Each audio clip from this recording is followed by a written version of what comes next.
Hi friends, ನಾನಿವತ್ತು ಮನೆ ಕೆಲಸ ಎಲ್ಲ ಮುಗಿಸ್ಕೊಂಡು ಪೂಜೆ ಎಲ್ಲ ಮುಗಿಸ್ಕೊತಾ ಇದ್ದೀನಿ. ನಾನಿವತ್ತು ಸಾಯಿಬಾಬಾ ಟೆಂಪಲ್ ಮತ್ತು ರಾಘವೇಂದ್ರ ಸ್ವಾಮಿ ಟೆಂಪಲ್ಗೆ ಅಂತ ಹೇಳ್ಬಿಟ್ಟು ಹೊರಡ್ತಾ ಇದ್ದೀನಿ. ನಮ್ಮ ಮನೇಲಿ ಕರೆಂಟ್ ಕೂಡ ಇರಲಿಲ್ಲ.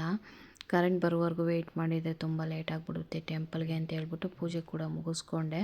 ಅಷ್ಟರೊಳಗೆ ಕರೆಂಟ್ ಕೂಡ ಬಂತು. ಇವಾಗ ಪೂಜೆ ಎಲ್ಲ ಮುಗಿಸ್ಕೊಂಡು ಟೆಂಪಲ್ಗೆ ಹೊರಡಬೇಕು. ಯಾರೆಲ್ಲ ನನ್ನ ಯೂಟ್ಯೂಬ್ ಚಾನಲ್ನ ಸಬ್ಸ್ಕ್ರೈಬ್ ಮಾಡ್ಕೊಳ್ದೇ ನೋಡ್ತಾ ಇದ್ದೀರಾ, ಪ್ಲೀಸ್ ಹೋಗಿ ಸಬ್ಸ್ಕ್ರೈಬ್ ಮಾಡ್ಕೊಳ್ಳಿ, ಲೈಕ್ ಮಾಡಿ, ಶೇರ್ ಮಾಡಿ, ಕಮೆಂಟ್ ಮಾಡಿ.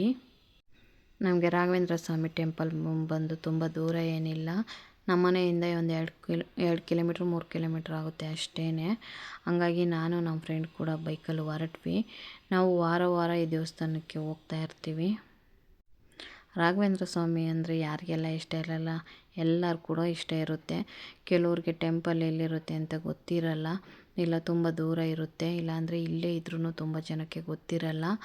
ಇದು ಟೆಂಪಲ್ ಬಂದು ಮಾದನಾಯಕನಹಳ್ಳಿ ಹತ್ರ ಇರೋದು.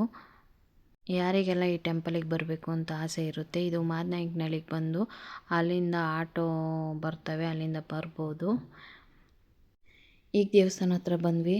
ತುಂಬ ರಶ್ ಇದೆ, ತುಂಬ ಜನ ಇದ್ದಾರೆ. ಎಷ್ಟು ಜನ ಇದ್ದಾರೆ ಅಂದರೆ ಹೇಳೋಕ್ಕೆ ಆಗ್ತಾಯಿಲ್ಲ, ಅಲ್ಲಿ ದರ್ಶನ ಮಾಡೋಕ್ಕೂ ಆಗ್ತಾಯಿಲ್ಲ, ಅಷ್ಟೊಂದು ತುಂಬ ರಶ್ ಇದ್ದಾರೆ. ಇಲ್ಲಿ ತುಪ್ಪದ ದೀಪ ಹಚ್ಚೋರಿಗೆ ಲೆಫ್ಟ್ ಸೈಡಲ್ಲಿ ಟೋಕನ್ ಕೂಡ ಕೊಡ್ತಾರೆ. ಅಲ್ಲಿ ಟೋಕನ್ ತಗೊಂಡು ದರ್ಶನಕ್ಕೆ ಅಂತ ಹೇಳ್ಬಿಟ್ಟು ಒಳಗಡೆ ಹೋಗಬೇಕು. ಇವತ್ತು ನಾವು ಒಳಗಡೆ ದರ್ಶನಕ್ಕೆ ಅಂತ ಹೋಗಲಿಲ್ಲ, ಹೊರಗಡೆನೇ ದರ್ಶನ ಮಾಡಿಕೊಂಡು ಹೋಗ್ತಾ ಇದ್ದೀವಿ. ದರ್ಶನ ಎಲ್ಲ ಮುಗಿಸ್ಕೊಂಡು ಇನ್ನು ಒಳಗಡೆ ಆಂಜನೇಯನ ದೇವಸ್ಥಾನ ಕೂಡ ಒಳಗಡೆ ಇದೆ, ಅಲ್ಲೆಲ್ಲ ಪ್ರದಕ್ಷಿಣೆ ಮುಗಿಸ್ಕೊತಾ ಇದ್ದೀವಿ. ಇಲ್ಲಿ ರಾಘವೇಂದ್ರ ಸ್ವಾಮಿ ಪ್ರಸಾದ ಕೂಡ ಸಿಗುತ್ತೆ. ರಾಘವೇಂದ್ರ ಸ್ವಾಮಿ ಪ್ರಸಾದ ಎಲ್ಲ ತೊಗೊಂಡು ಹೊರಟ್ವಿ.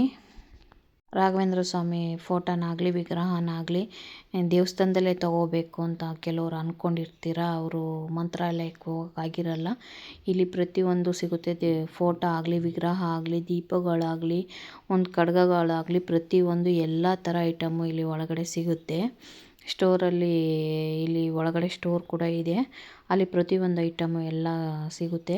ಇವಾಗ ಪ್ರದಕ್ಷಿಣೆ ಎಲ್ಲ ಮುಗಿಸ್ಕೊಂಡು ಸ್ವಲ್ಪ ಹೊತ್ತು ದೇವಸ್ಥಾನದಲ್ಲಿ ಕೂತ್ಕೋಬೇಕು ಅಂತಾರೆ. ಕೂತ್ಕೊಂಡು ನಾನು ನಮ್ಮ ಫ್ರೆಂಡು ಎಲ್ಲ ಒಂದು 10 ನಿಮಿಷ ಹೊರಟ್ವಿ.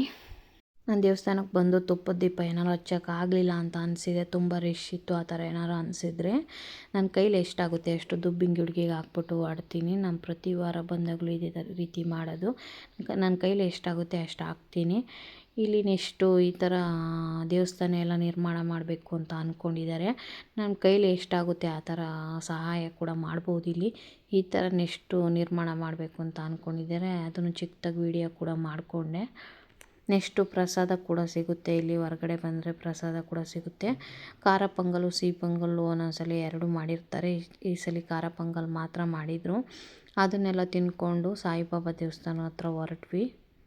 ಈ ದೇವಸ್ಥಾನದಿಂದ ಹೊರಗಡೆ ಬಂದರೆ ಪ್ರತಿಯೊಂದು ತರಕಾರಿಯಿಂದ ಹಿಡಿದು ಫ್ರೆಶ್ಶಾಗಿ ಎಲ್ಲ ಥರ ತರಕಾರಿ ಕೂಡ ಸಿಗುತ್ತೆ.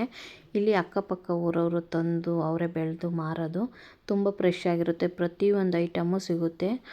ಆಮೇಲೆ ನೆಕ್ಸ್ಟು ಸಾಯಿಬಾಬಾ ದೇವಸ್ಥಾನ ಹತ್ರ ಬಂದು ದರ್ಶನ ಎಲ್ಲ ಮುಗಿಸ್ಕೊಂಡು ಹೊರಗಡೆ ಪ್ರದಕ್ಷಿಣೆ ಎಲ್ಲ ಮುಗಿಸ್ಕೊಂಡು ಬಂದ್ವಿ.